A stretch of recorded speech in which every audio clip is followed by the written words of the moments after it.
Hey, what's up guys? Welcome back ulit sa aking YouTube channel. And for today's video guys, may panibago na naman po akong i-share sa inyo na application or NFT games na pwede nating pagkakakitaan. So yun guys, para po updated kayo sa ating mga videos ay click nyo lang po itong subscribe para po receive kayo ng notification ng ating mga bagong videos. So yun guys, magsimula na nga po tayo. So yun guys, bago tayo magsimula, disclaimer lang po. So yun guys, ito po yung ating application, Legend of Constellations Awakening. So ito po yung about ng ating project. So basahin nyo lang po yan guys kung meron po kayong mga gustong malaman about ng ating application. Then dito din po natin makikita yung roadmap ng ating application guys. So meron po tayong Q1 hanggang Q2 2024. So, punta naman po tayo dito sa ESTR guys. So, what's ESTR? ESTR. So, total max supplies are about 1 billion nga po. ESTR is the governance token of the Legend of Constellation. So, dito lang po to na lagay sa ating application na Legend of Constellation. So, basahin nyo lang po yan. Meron po tayong players participating in the game can have specific heroes and participating in the game. Activities can obtain a certain amount of ESTR. So maglaro lang po tayo ng maglaro sa ating application at pwede po tayong makareceive ng ESTR na po. At so yun na nga guys, punta na nga po tayo sa ating application at ituturo ko po sa inyo kung paano nga po kumita sa ating NFT game. So yun guys, mag-register muna nga po tayo. So para po makapag-register nga po, ay click nyo lang po yung link na ilalagay ko sa description. At ilalagay ko na rin po yung application download at para ma-download nyo po yung application sa description link. So yun guys, mag-register nga po tayo. So after nyo po maklik yung link, ito po yung lalabas. So ang gagawin nyo guys, ilalagay nyo po dito kung anong country nga po tayo. So ilalagay po natin Philippines dahil nasa Pilipinas nga po. So yun guys, dito nyo ilalagay yung phone number nyo, password, then confirm your password. So dapat yung ilagay nyo na number guys ay active na mobile number dahil kailangan nyo yan guys para makapag-withdraw at para makapaglagay ng asset nga po. So siguraduhin nyo po na hindi nyo malilimutan yung password nyo. So after nating mag-register nyan guys ay mag-download na nga po tayo ng application at mag-register. So yun na nga guys, nandito na nga po tayo sa ating application. After natin ma-download yung application ay click lang po natin tong login. So dito natin ilalagay yung ating number na ating in-register. So click lang po natin to para makapili po tayo ng country na ating nilagay sa ating registration. So same lang sa pag-register nga po natin. Dito din ilalagay nyo po yung phone number nyo. So ganun lang po kasimple at makakapag-login na nga po tayo. So ngayon guys, mag-login nga po tayo. So yun guys, after nating makapag-login, ito po yung lalabas. So meron po silang mga guide para po paano nyo po laruin yung ating game. So pwede naman po nating hindi hawakan yung game guys. Hahayan lang natin yan.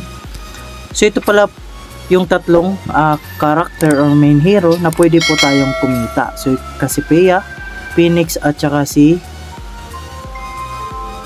Cepheus guys. So yan po yung tatlong main character na pwede po natin pagkakakitaan. So yan guys, before ko ipapakita sa inyo kung paano nga po kumita, so susundin lang po muna natin tong tinuturo ng ating application para makapagsimula nga po tayo.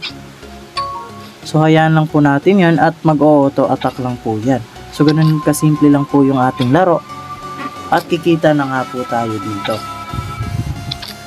So meron nga po silang libre na 2 days sa Cassiopeia guys na pwede kayong makapag-earn ng 1.7 USDT. At kung bago rin po kayo sa ating application, meron po silang libre na 1.7 USDT. Pasok lang po kayo sa ating group chat. So ngayon guys, click natin tong city, then punta nga po tayo sa then sumo natin guys. Confirm. Follow lang po natin yan lahat.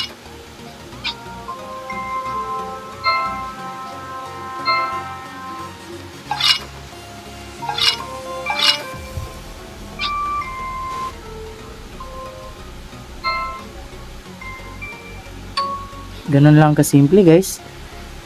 Mag-auto attack na po yung mga karakter natin. So hayaan lang po natin matapos yan guys.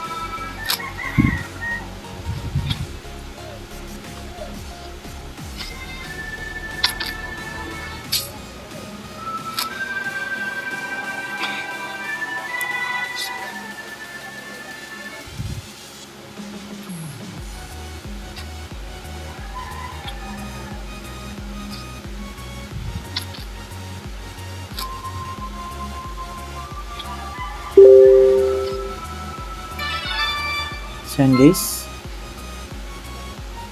follow lang po muna natin lahat ng mga instructions para naman po meron po tayong guide sa ating paglalaro.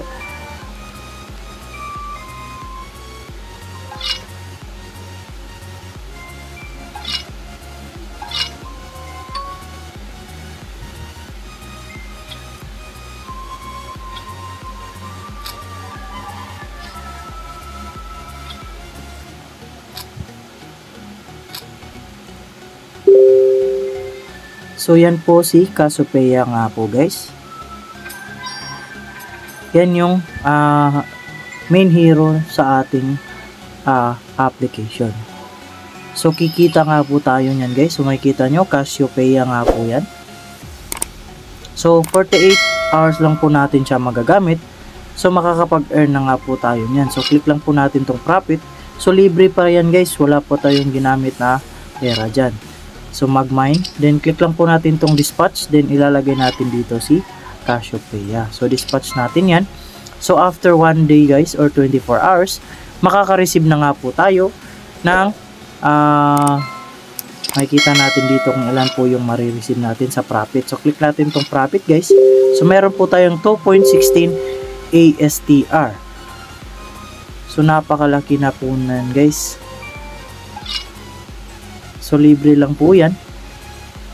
So yan guys, ipapakita ko naman po sa inyo kung ano yung profits ng ating mga hero. So yan guys, para malaman po natin yung mga benefits ng ating bibilhin. So dito po natin yan makikita sa profit. So ito po yung estimated total output na 4.32 ASTR. For 2 days lang po yan. So libre lang po yan sa ating application. So pwede din po tayong bumili niyan guys for 10 days. So dito po natin makikita, punta nga po tayo sa campaign, then purchase. So ito po yung mga collect profitable heroes natin. So pwede tayong kumita ng 1,000 USDT every month nga po dito. So revenues heroes are not only powerful outputs. If you own them, you will have the revenue token of the game. You will return part of the revenue of all consuming players to the players who hold revenue heroes. The higher the star, the level of revenues heroes, the more ASTR they will produce. So yun guys, ito po si Cassiopeia. So dito sa 5 star nya, meron tayong 24 hours output, 4.8 ASTR, so 1.2 USDT na nga po yan. And total output in 10 days is 48 ASTR. So 12 USDT and equivalent to 720 pesos sa 10 days nyo lang po yan. So makikita nyo guys, yung original price ng ating Cassiopeia is 30 USDT. So nag-sale nga po sila at naging 6 USDT na lang po yung ating Cassiopeia nga po. So para naman ma-upgrade natin yan guys, ay kailangan po nating bumili ng pa-upgrade ng ating Cassiopeia. So bibilhin lang po natin yan. So purchase natin yan guys. Yan, purchase. So kapag na-purchase na natin yan guys, hindi na natin pwedeng bibilhin yan ulit kagaya nito. There will be purchased 1 times lang po yan. So ito naman si CPUs guys. So makikita natin dito, mas maliit yung income natin dito. So mas malaki si Cassiopeia. At same lang po yung price nila. So 0.48 ASTR and 0.12 USDT lang po yung value niya. At 7.2 pesos lang po. In 10 days po, I mean 70 days nga po, meron po tayong 33.6 ASTR nga po. So equivalent niyan is 8.4 USDT and 504 pesos nga po yung value niya. So bibilhin din po natin yan. So yan guys, purchase natin yan. So ipapakita ko po sa inyo kung paano nga po tayo kikita nito mamaya. So bibilhin lang po muna natin yung tatlong karakter. So ito naman po yung upgrade niya guys, 6 up to 9. So mas malaki po yung magiging income natin kapag naging 10 star na nga po yung ating hero. So 1, 2, 6, 7, 8, 9 hanggang 10 nga po. So mas malaki po yung magiging income natin. So ito naman po si Phoenix guys, mas mahal nga po ito dahil mas malaki po yung income natin marireceive daily nga po or after 24 hours. So si Phoenix guys, after 24 hours, meron po nga po tayong 1.92 ASTR na marireceive and 0.48 USDT equivalent to 28.8 PHP nga po. So after 240 days guys, ito po yung marireceive natin, 460.8 ASTR or 115.2 USDT. So magiging 6,000 po yung ating pera, 6,912. So yan po yung magiging pera natin. So yung ating puhunan is 4,000 lang po guys. So bibilin po natin yan, purchase natin yan. So yan guys, nabili na nga po natin yung tatlong karakter natin guys. So ngayon guys, para po kumita nga po tayo dito, ang gagawin lang po natin ay maghintay lang po ng 24 hours. So makikita po natin yan dito, meron pong available next time po yan. So dito po natin makikita yung mga magiging income natin. So ito po guys, 240 days. Ito 70 days po pa po natin yung magagamit. Si Cassiopeia naman po ay 10 days lang at ito naman po si na trial na Cassiopeia ay 2 days lang po. So libre po yan. Then pwede po natin yan ilagay sa field guys dito. Ipapamine lang po natin yan kagaya ng Cassiopeia.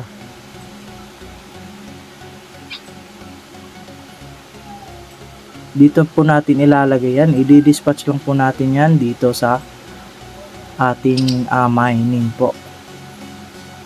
So ganun lang po kasimple at kikita na din naman po tayo. So dito guys, kapag nabili naman po natin lahat itong lahat ng karakter na ito guys, ang magiging income po natin lahat is around 2,830 USDT. So napakalaking amount na nga po yan guys.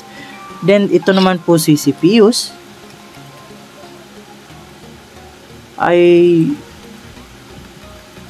nasa 1,030 USDT. So napakalaking amount na din po yan guys. Nasa 55,000 pesos na nga po yan. And lastly guys, si Phoenix, ito po yung pinakamahal na at napakalaking income na nga po natin marireceive dito dahil mas maraming araw po natin siyang gagamitin. So si Phoenix naman guys, kapag na-upgrade natin, nakuha natin lahat yan, ay magkakaroon tayo ng 9,648 USDT. So nasa mga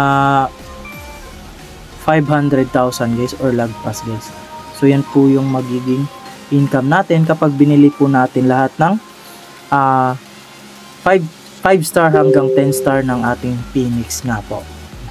At para po makapag 6 star nga po tayo, kagaya nito maging 6 star, ang kailangan lang po natin gawin ay bibili lang po tayo ng practice card para ma-upgrade po yung ating hero. So punta lang po tayo sa heroes guys. So ito po yung heroes. So dito natin makikita yung ating mga heroes. So ito po yung trial na Cassiopeia natin guys. And ito naman po yung binili natin. So hindi na po natin ma-upgrade yung ating trial guards dahil 48 hours lang po yan. So ito upgrade, wala po ka na upgrade star of trial heroes. So ngayon guys, pipiliin po natin si Cassiopeia. Ito guys, para ma-upgrade nga po. So click lang po natin tong star upgrade guys. So para makapag star upgrade nga po tayo guys, kailangan po nating humanap ng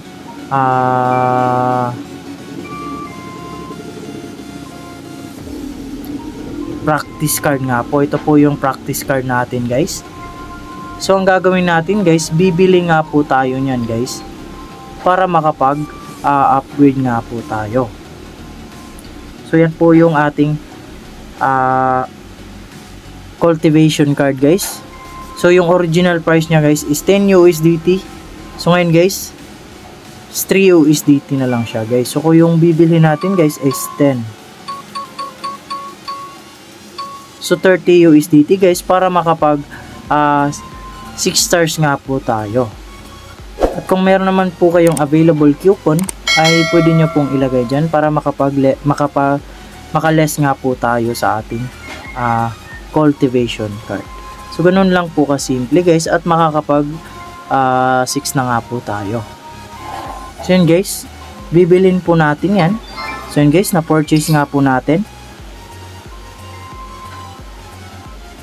Then i-upgrade nga po natin yan. So yun guys, makikita natin dito.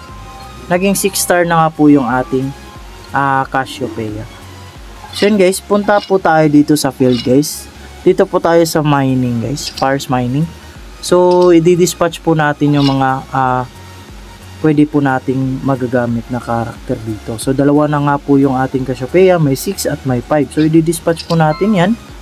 Dahil ito lang po yung mga karakter na pwede po natin ilagay dito para makapag claim po tayo ng ESTR na po. Si Cepheus, Phoenix at saka si Cassiopeia. So dispatch natin yan guys lahat. Then after 24 hours guys ay marireceive na nga po natin yung ating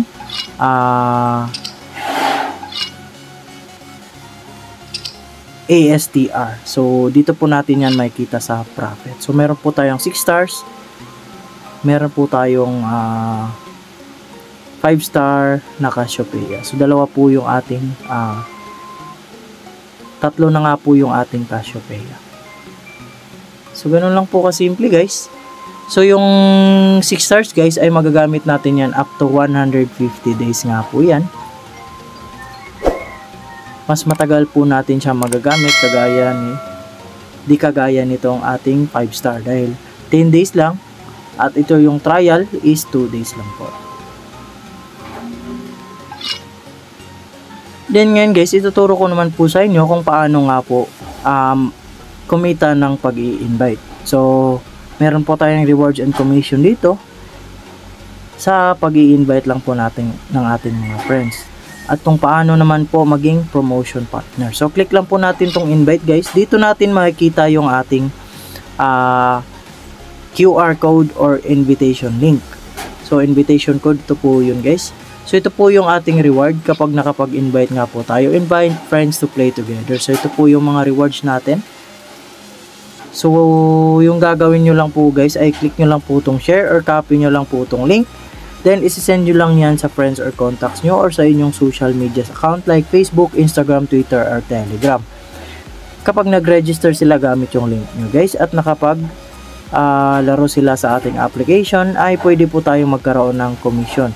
Kung ilan po yung STR na marireceive nya, meron kang 6% sa level 1, 2% sa level 2, and 1% sa level 3.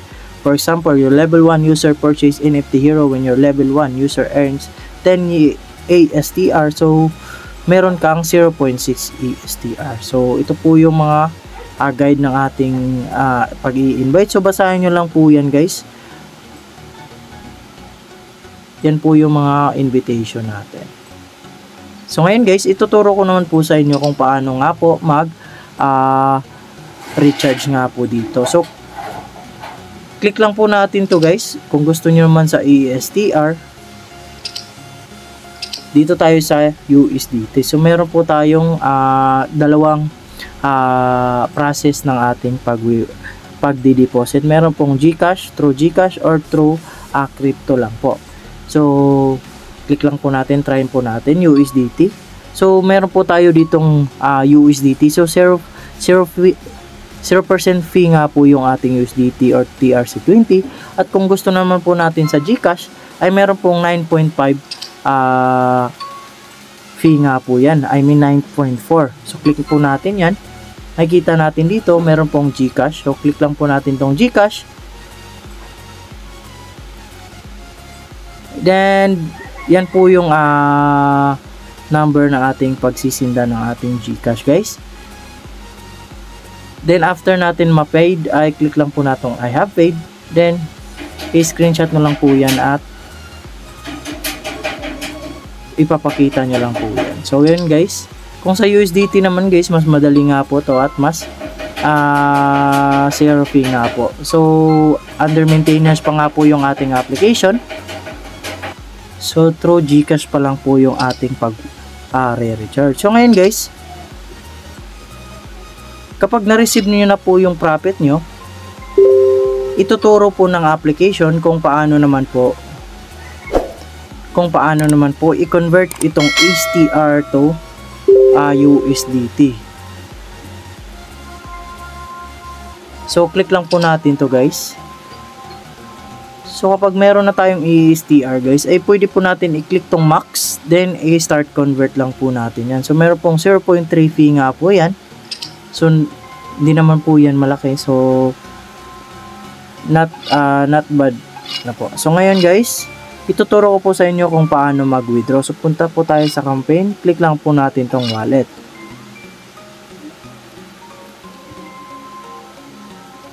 So yan guys, ituturo ko po sa inyo kung paano mag-withdraw. So click lang po natin tong wallet guys. So before po tayo makapag-withdraw, ay click lang po natin tong security, then asset password. So yun po yung gagawin nating asset password para makapag-withdraw. So simple lang po guys, ilagay lang nyo po lang yung number na, yung asset password nyo, then click nyo lang po tong send. So make sure na active po yung mobile number na ginagamit nyo sa re-register. Then after nyo po malagay yung asset password nyo guys, ay click nyo lang po tong send. Then meron po kayong pagpipilian dito. So my phone, WhatsApp, or voice notification. So click nyo lang po tong my phone, then find out. Then makakapag-receive po kayo ng text messages nga po. So hintayin lang po natin ng ilang segundo nga po at marireceive na nga po natin yung ating OTP. Then after natin malagay yung ating asset guys, pwede na nga po tayong makapag-withdraw nga po dito. So simple lang po yung gagawin nyo guys. Pwede namang USDT or PHP yung ilalagay nyo. I mean makikita natin yung equivalent na yung ilalagay. Pag max natin yan, kagaya nito 58, so merong PHP na makikita sa baba. So ito po yung kanilang GCash withdrawal rules nga po. Philippines minimum withdrawal is 3 USDT. The minimum withdrawal in other region is 10 USDT. The amount of single withdrawal is less than 20 USDT. Handling fee 20%. So yan po yung GCash withdrawal rules natin. The amount of the single withdrawal is greater than 20 USDT. Handling fee is 18%. Withdrawal time Monday to Wednesday. Withdrawal arrive within 48 hours. Withdraw on Thursday and arrive on Monday. So, kailangan nyong mag-withdraw sa Monday to Wednesday para ma-receive nyo po within this week nga po yung withdrawal nyo dahil 48 hours nga po. Then, withdrawal on Friday and Saturday and Sunday nga wala po tayong withdrawal nyan. Friday to Sunday. So, withdrawal in USDT guys, minimum withdrawal is 10 USDT. The single withdrawal amount is less than 20 USDT is 10% and single withdrawal amount 20 USDT. Handling fee is 5%. The amount of single withdrawal exceed to 50 USDT is 2%. So mas malaki yung i-withdraw nyo guys, mas maliit po yung handling fee. So withdrawal time is Monday to Thursday. Withdrawal arrive within 36 hours. Withdrawal on Thursday, arrive on Friday. So no withdrawal on Friday to Sunday. Same lang po sa GCash. So yan po yung mga process natin guys. So yan guys, yan po yung ating buong video at sana ay nagustuhan nyo po at na intindihan nyo po yung aking ibinahagi na application. So yun guys, don't forget to like, comment, share, and subscribe para po updated kayo sa ating mga online earning videos.